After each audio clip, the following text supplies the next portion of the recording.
ስትኖልፋኔ በአንኮ ጎፍታ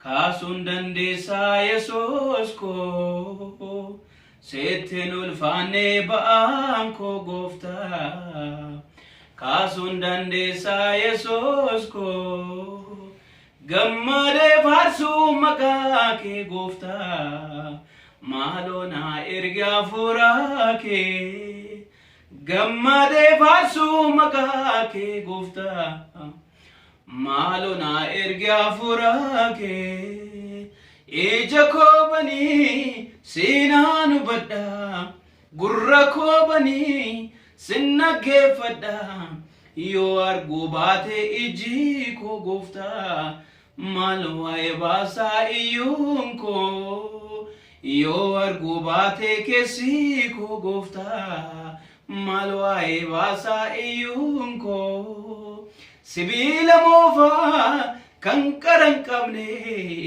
ሂጀ ጎደቴ ከምቡሃላኔ ተይ አርጋማ ኬሲኮ ጎፍታ ማሎ ሃሬሲ ኢየሱስ ኮ ተይ አርጋማ ኬሲኮ ጎፍታ ማሎ ሃሬሲ ኢየሱስ ኮ ነጋፍ አያን ኤቢ ዋቀዮ ለፈጅርተንቲ ሁንዱመ ኬሰኒፍ ሀባየቱ ጉያ ሀራ ሰገሌ ዋቀዮ ገባብስኔ ወሎጅኒላ ለገለኒ ፉልፍኒ ጉዳን ዋቀዮ ዳፋተው ሉቃስ ኩደሰዴትረ ከንጅሩ ወሎጅኒላ አላ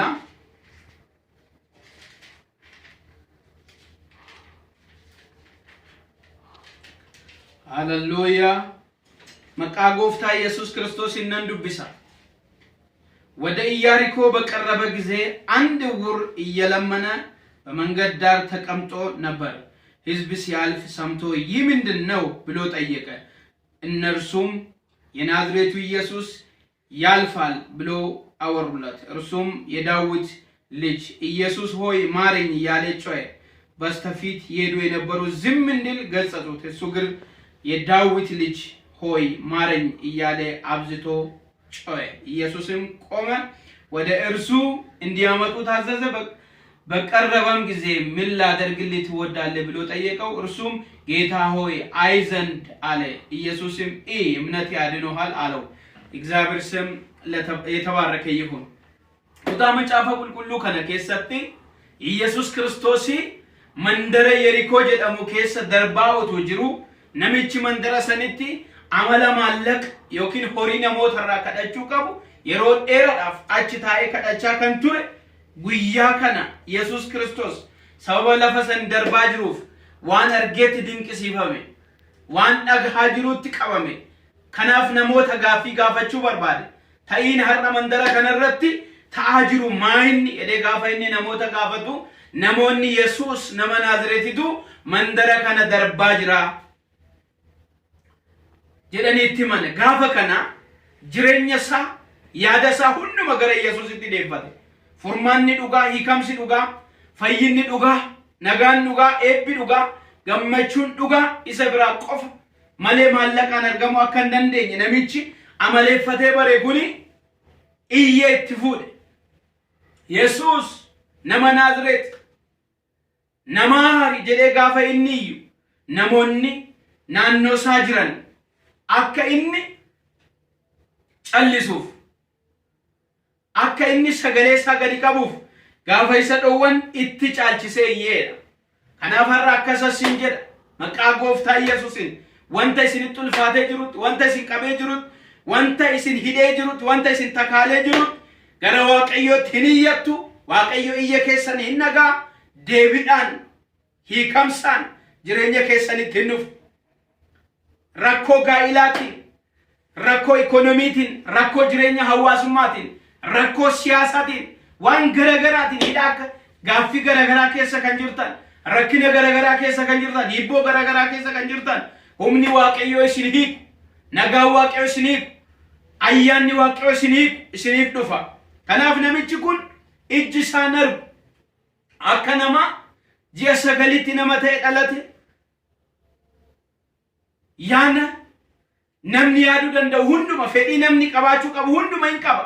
garummo wanni isa daangessee jiru tokko dukkanni jireenya isaarra jira. Akka fedhetti ba'uun, akka fedhetti galuu, akka fedhetti hojjechuu, akka fedhetti daldaluu hin danda'u. Rakkinatu jireenya. Kanaaf of danda'ee jiraachuurra namatti hirkatee jiraachuun isa dirqamsiise. Yesuus gaafa mandara san darbu caalchisee har'a maqaa Yesuusiin afurri of si dandeessisu olulaan bantii Waaqa sirratti banamee jireenya kee irratti hin dhufu. Kanaaf gaafa namichi kun iyyu baay'een akka inni caallisu isa dirqamsiisuu barbaadan inni itti caalchisee. Kanaaf namni gara Waaqayyootti iyyu Waaqayyo irraa deebii argata. Waaqayyo irraa furmaata argata. Waaqayyo irraa nagaa argata. Waaqayyo irraa gammachuu argata. Waaqayyo irraa waan barbaachisu hunduma hin argata. ወደኔ ጩ ይላል የእግዚአብሔር ቃል ሲናገር ኤርምያስ 33:3 ላይ ገረኮት ዋን ጉዳ ቆርቴ ብረጋው እንደንዴ ሲፈንከን ከናፊ ነምች ኩኒ ጫልችሴኒ ጋፈ እኒ እዩ ኢየሱስ ክርስቶስ ሰገሌሳ ዳገይን አበቴ ገረሳት ዱፍ ማልቱ አከሲተው በርባዳ ጀናን agartuun ija kooti akka fayyu arguunan barbaade galanni Yesuusiif haa ta'u. Namni agartuunsa sirrii ta'e jireenya gabii jiraata.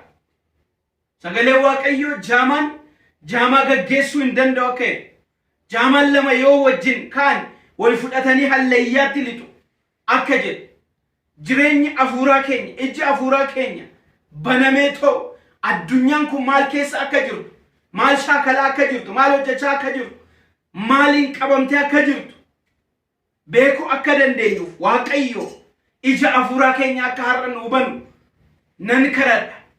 Ija foonitiin waan baay'ee ooluu hin dandeenyu. Namni baay'een bara kana nyaatamaa kan jiru liqinfamaa kan jiru badaa kan jiru du'aa kan jiru ija afuura isaati jaame. Addunyaan biyyi lafaa seexanni ija afuuraa keenya jaamsuudhaan wantoota waa'een baafne duuka akka buunu nu gochaa jiru. Kanaaf namni baay'een hin argan hubatu jedhee dubbii sagalee Waaqayyoo hin dubbatu. Har'a garuu qola ija keenya qabee jiru humni Waaqayyoo akka nurraa kaasu abiddi Waaqayyoo akka nurraa kaasu billaa Waaqayyoo akka nurraa kaasu Waaqayyoon nan kadhadha. Iji keenya haa banamu yaada Waaqayyoo argu hubachuu xiinxaluu bira ga'u akka dandeenyuuf Waaqayyo jireenya keenyaaf ija afuura haa banu.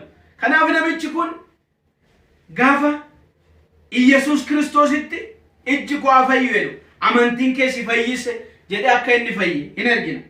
Waa'ee ilaalcha dubbii sagalee Waaqayyoo irratti Ermiyaas tokko irratti Waaqayyo Ermiyaas maal argitaa?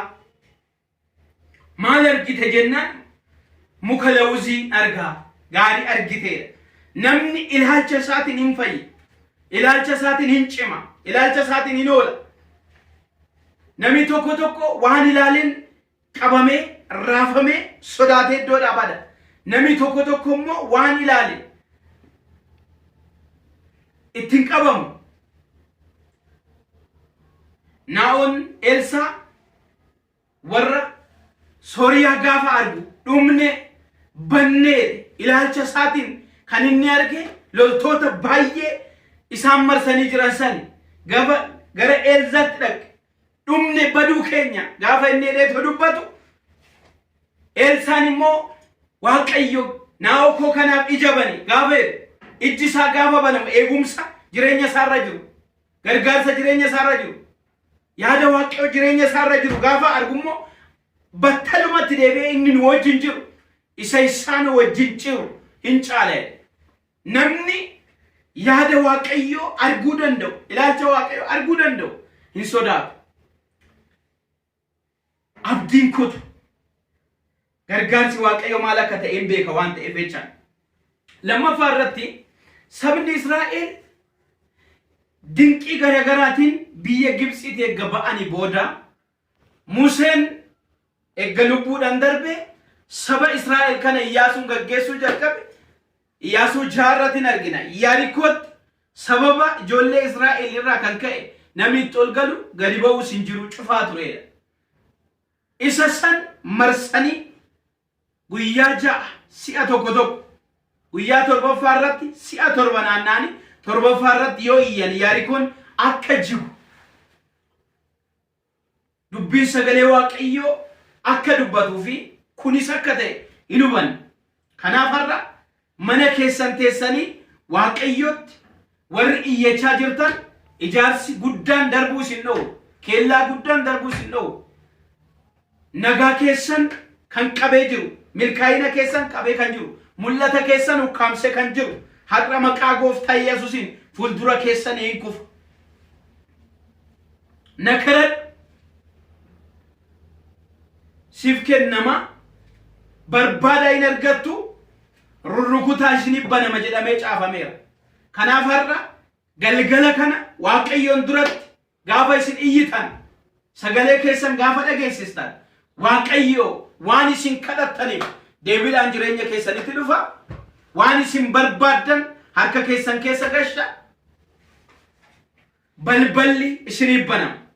Kanaaf namni qajeelaan gaafa iyyu waa'ee maatii isaatiif gaafa iyyu, waa'ee hojii isaatiif gaafa iyyu, waa'ee biizinasii isaatiif gaafa iyyu, waa'ee fayyaa isaatiif gaafa iyyu Waaqayyo hin deebisa.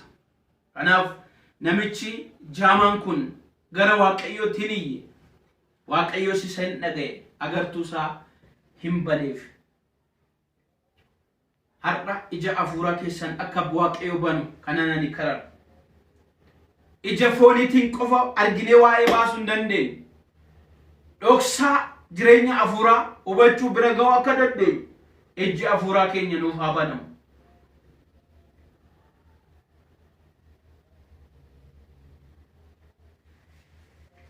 Kadhata gabaabaa kadhanna.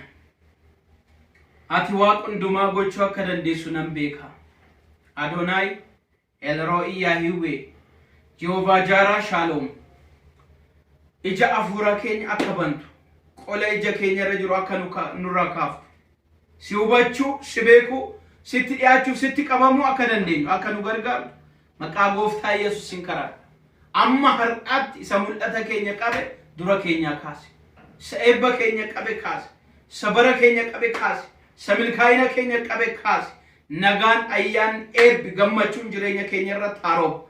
Yeroon yeroo gaarii, yeroo nagaa, yeroo gammachuu nuuf haa ta'u maqaa Yesuusiin ameen.